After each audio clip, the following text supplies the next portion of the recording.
It's the state of the dungeon. It's a video that Rob does about his games. Yeah!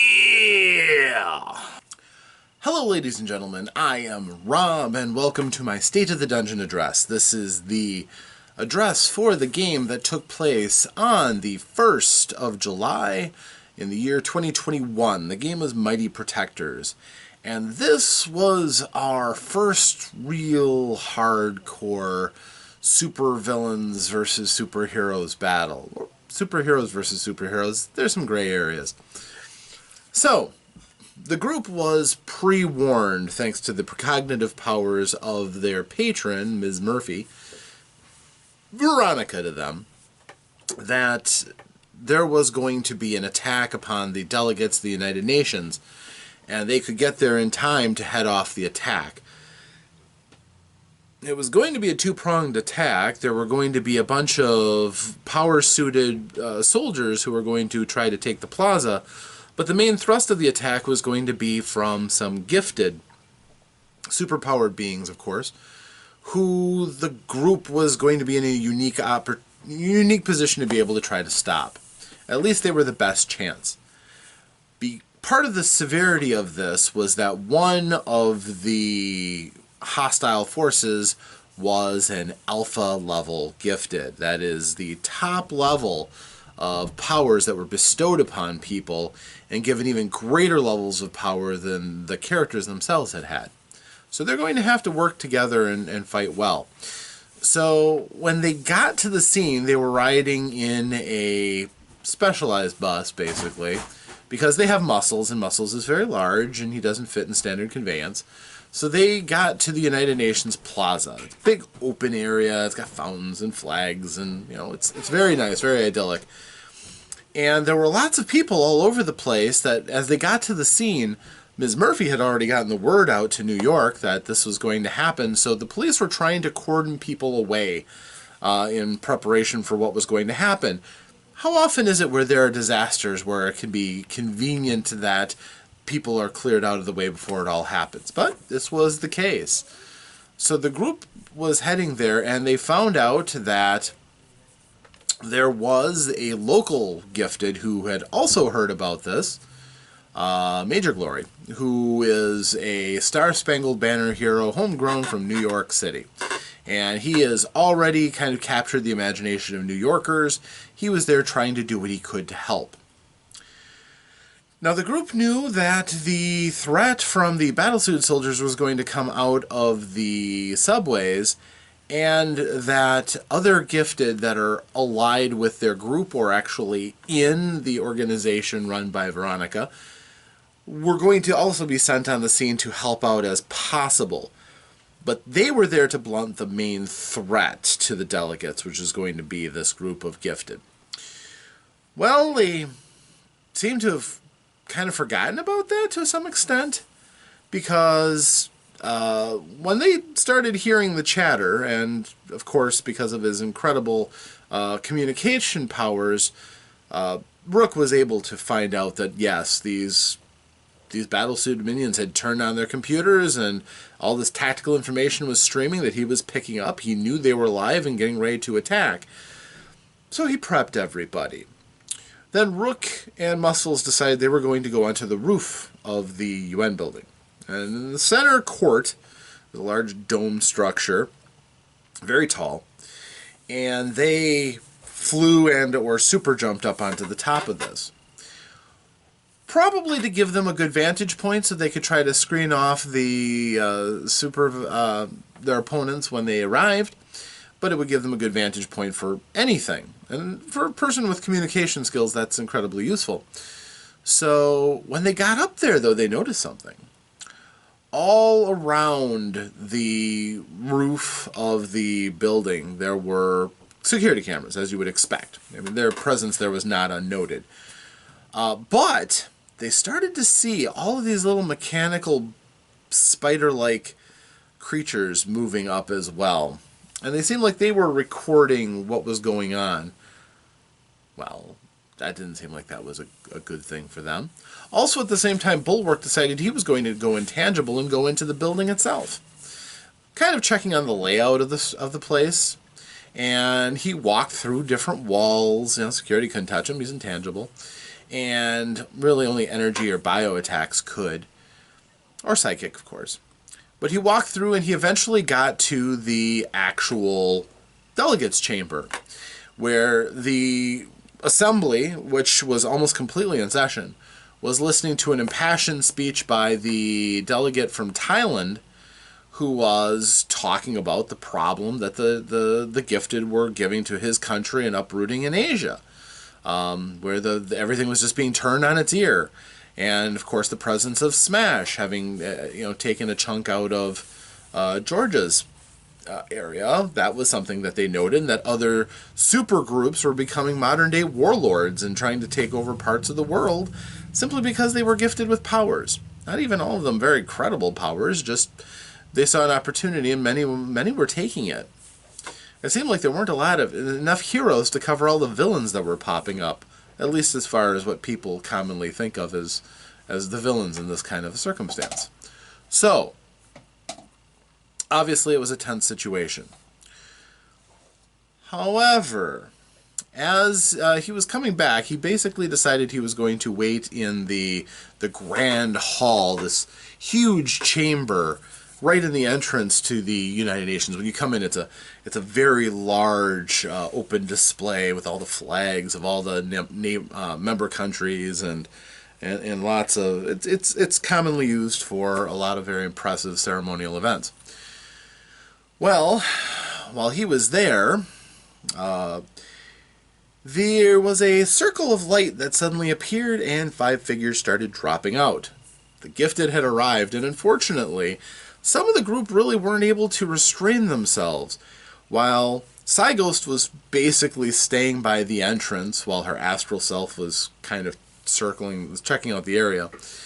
And Rook was on the roof and Muscles was on the roof. Sentinel ran off because the battle suits started coming out. And there was some conflict. As soon as he saw conflict, Sentinel dashed off. Technically, that wasn't their responsibility, but he thought he could help, possibly. Some such. However, while he was dashing off, and with his super speed, he can go quite fast, that's when the Gifted that they're fighting showed up inside of the plaza. Now, Bulwark being Bulwark, he immediately put up a force shield to prevent them from attacking the delegates. He was a chamber out, but it's okay. He was doing what he could and calling for backup, clearly. And at this time, they had also, on the roof, Muscles and Rook had determined that those same robotic bugs had small explosive charges on them. And there were so many of them, they could have caved in the roof on everybody inside. So, rather than, hijacking their controls or anything, the thing that appeared to be the right thing to do for Rook was to use his disruption of power, basically sending out an electromagnetic pulse to fry all communications and electronics. And he attempted to keep it in a very narrow band so that it would just fry the bugs. He blew the roll. So he fried all electronics. It's not a question of whether or not his power is powerful enough to do it. It is. His scramble ability can really knock electronics completely out. But he wasn't able to control the band on it. So all of a sudden, all electronics, including all of these suits of armor of a particular group of superheroes who now have powered armor. Yeah, the group didn't really appreciate that their new fancy suits of armor suddenly became 100-pound weights on them. That was not helping them at all. Now, Muscles, of course, wasn't restrained by this, and when he found out that, oh my gosh, they're in the hall below me, well, it's only concrete below him, so he made a hole. Dunk, dunk, dunk. Now, at this time, super fights can be kind of all over the place. And rather than giving you a blow-by-blow, which I probably couldn't do justice, the major thrust of the effect was there were 5 Gifted. One of them was completely wreathed in light. No visible sign of his body could be seen. He's just an outline, basically. But apparently he's the one who was able to create the teleportation portal that let them into the building without going by all security. He was able to levitate and position around his allies. And he was capable of sending out powerful blasts. They know those abilities. So he's able to do that. One of the members is covered with what looks like some sort of limpet mines. And he's demonstrated that those really, really hurt. Because he chucked one of those at Bulwark and rocked Bulwark's world. And he's very tough, in case anybody hasn't noticed this. Bulwark is very stout, and he took some serious damage. But when everything got shut down, he thought he should go up and deal with Rook, because apparently they know that Rook can do this. So he told the glowing person to send him up, and he was floated up so that he and Rook got into a fight. Now, Rook isn't the biggest combatant, so their fight was basically Rook taking a beating, because the guy's explosives are pretty powerful, and he's pretty accurate with them too. But Rook found his own ways of shorting the guy out. His electromagnetic pulse did throw off a lot of the guy's effects, and some of the special abilities his gear had were shorted out by the EMP, which made it a little bit more fair. The fact that he was constricted by gravity and still able to stand, he was physically strong and fairly capable. But all the same, with his gravitational powers, Rook was basically able to immobilize him, but couldn't stop him from continuing to fling his basically like frisbee grenades. And he was having some difficult times with that. Now, when Muscles came onto the scene, obviously he drew a lot of attention, mostly from one of the members whose powers are mental domination. You might guess that this is something that Muscles wasn't particularly interested in getting hit with, and you'd be right. His power basically put Muscles into the worst position he'd been in, back in his grade school, when his father had just left and he was getting screamed at by the teacher. He was at his lowest point, and the teacher was going to come along and beat him with a ruler, because he knew how to beat him in such a way that he could blame the bruises for things the kids got on the playground, and it was going to be bad. He was basically shut down mentally.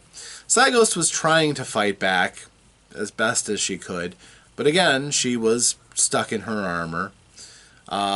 Sentinel raced back to the scene, but seemed kind of loath to use his repulsor blasts, instead using grenades on the opponents. So when his armor got shut down, that made things a little bit harder, but he was duplicated, so his double was inside of the armor, which could be seen as being kind of useful for what had ended up happening. And then, of course, well, we'll get into his story in a little bit. So the fight broke out. One of the other gifted that was on the scene was Legion. Legion is, well, they've never seen his body, actually. He can disassemble himself into robotic beetles, and he was the one controlling all of the bugs on the roof, which, when the EMP wave went off, it actually hurt him pretty badly. But he does still have some other abilities based on his decentralized body, and he was actually able to shut down Bulwark by attacking him with sonic waves, which basically disrupted his neural synapses and caused him to go unconscious for a short time. Then he turned his attention to try to, help out his teammates. Another one who gave them a great deal of problems was Rune. Rune was born because I found for myself a pouch of rune stones. And I learned what all the different signs meant, and so I made his power as basically being an arsenal of powers.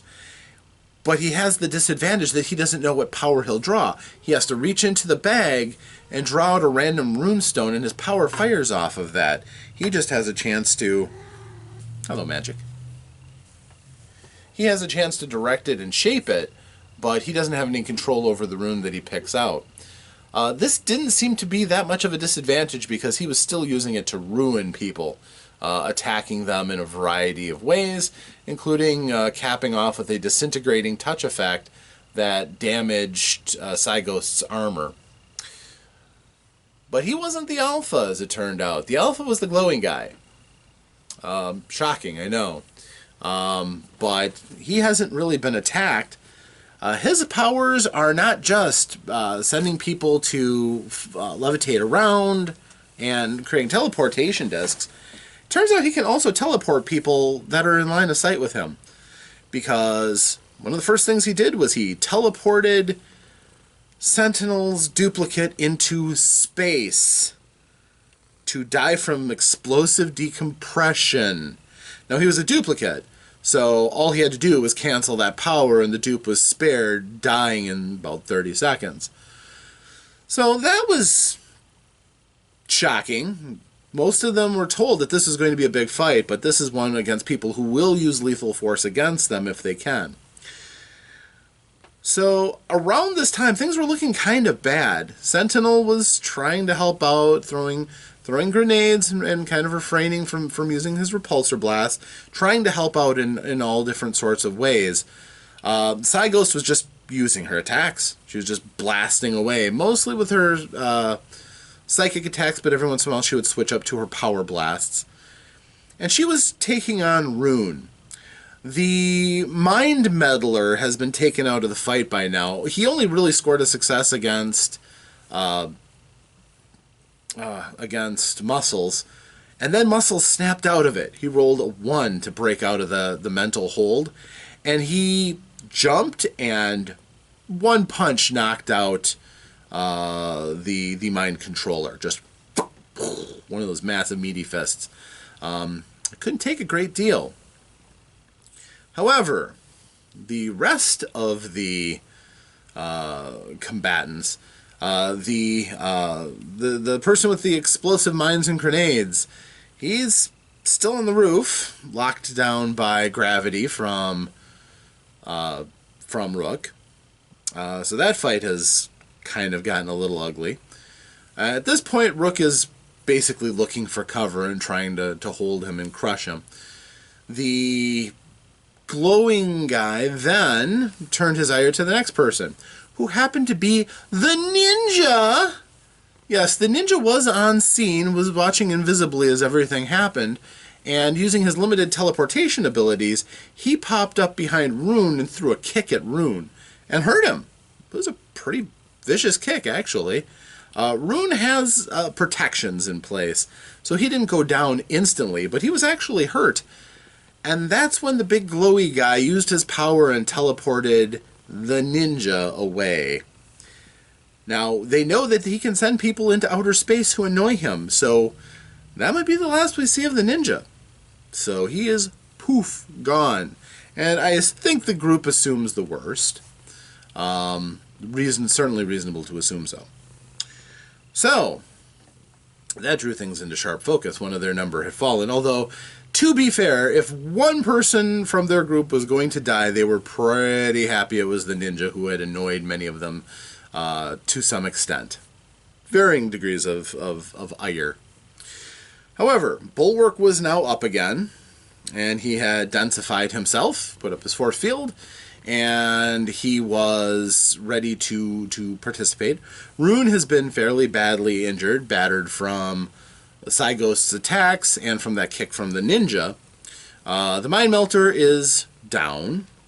Legion took a couple of shots and is still reeling from that EMP that scrambled him pretty badly. So he's not operating at full. Nobody knows how much power reserves the glowing, enigmatic Gifted is, who seems to be the leader of this foray, however. So he hasn't been hit yet. Apparently, attacks that have been directed at him just bounced right back at the person trying to strike him. When Muscles tried punching him, Muscles felt the full impact of his own punch perfectly reflected back into his fist, which caused his fist to break. So he's not liking that. Hey, baby. Are we happy? Yes, we are. Ghost is probably feeling a little bit drained. She has been attacked and her armor has been damaged. Sentinel is staying in the fight as best as he can. Muscles is reeling from the punch he took by himself, but he's still active and present. So we'll see what happens as the battle continues to unfold. And that will take place in the next session of Mighty Protectors. Stay tuned, true believers. It's going to be quite an interesting wrap-up to this particular battle. So until then, Magic and I say farewell. Bye-bye.